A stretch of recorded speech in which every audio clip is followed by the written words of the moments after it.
चाही प्राइवेट की जॉब सरकार में। आजकल लोग सरकारी हस्बैंड खोजता है, सरकारी नौकरी वाला। तार पैसा डिमांड बा, चाही प्राइवेट की जॉब सरकार में। खोजे लुगुन कमल बोला भटार में। कजरी की लोरी सुनाने वाला चाही। तो लइकिया कह दिया हम जदि रुसी त मनावे वाला चाही। हम जदि रुसी त मनावे वाला चाही। दोनों बेरा मुंह में खियावे वाला चाही। और जानते नहीं कैसे निकरा मरद चाही। आ हमके पलमु पलमिया हिलावे वाला चाही। हमके पलमु पलमिया हिलावे वाला चाही। चाही प्राइवेट जॉब सरकार में। खोजे लुगुन कमल बोला भटार में। चाही प्राइवेट जॉब सरकार में। खोजे लुगुन कमल बोला भटार में। कजरी की लोरी सुनाने वाला चाही। देखा ने के लइका बड़ी बदमाश 16 से ज्यादा हइसे करबा कुछ और खोज खा दिया से हमरा से मत कहिया। कजरी की लोरी सुनावे वाला चाही। कैसन चाही? चंदा मामा दूर के पुआ पकावे गुड़ के। अपनी खाई थाली में शिल्पी को दे प्याली में। प्याली गई शिल्पी गई।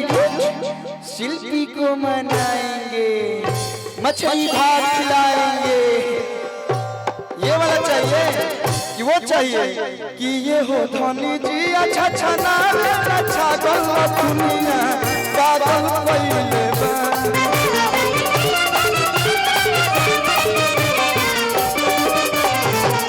कैसा चाहिए? कजरी की लोरी सुनाने वाला चाहिए। तो हम जदि रुसी त मनावे वाला चाही। दोनों मेरा मुंह में खियावे वाला चाही। तो हमके पलमु पलमिया हिलावे वाला। तो हमके पलमु पलमिया हिलावे वाला चाही।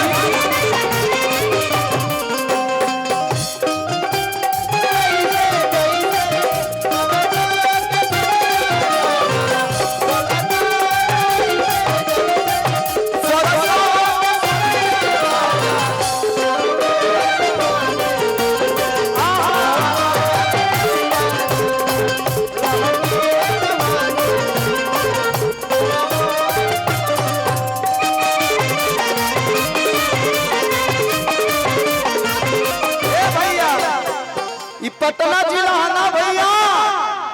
अरे तेरे एक बार जोरदार जिला के नाम पे हाला हो कहो। ए जब तू जैसन जैसन मरद खोजबू।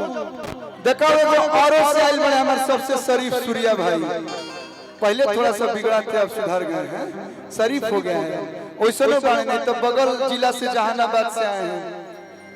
अरे की जैसन जैसन मरद खोजबू वैसन वैसन दे। सुन प्यारी हो। अरे यूपी वाला लेबू की लेबू तू बोला था हो बिहारी हो भैया। अरे की जैसन जैसन मरदा खोजबू वैसन वैसन दे।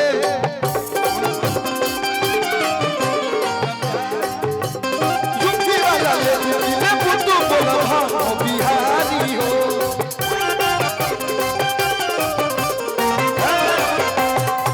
तैंकर डिमांड तगड़ा बा कि हमके नाही रंगदार कोनो गुंडा चाही हो। अरे की हो के सवारे बोला मुछ मुंडा चाही हो।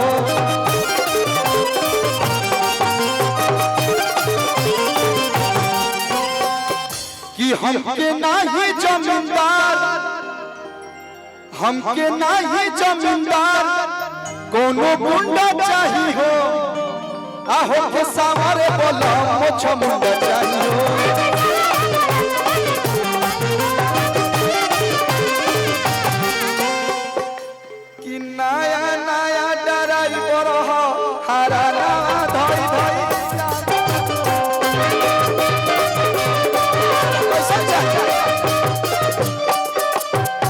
सेज पसीने मावा दिखावे वाला चाहिए अरे की आसुनियन हरण दबावे वाला चाहिए बोला कि सत्यानियन देहिया बनावे वाला चाहिए तो हमके बलम पलनिया हिलावे वाला चाहिए हमके बलम पलनिया हिलावे वाला चाहिए शाही पाराई बेटी जॉब सरकार में खोजे लुकुन कम बोला भत्तर में कोचरी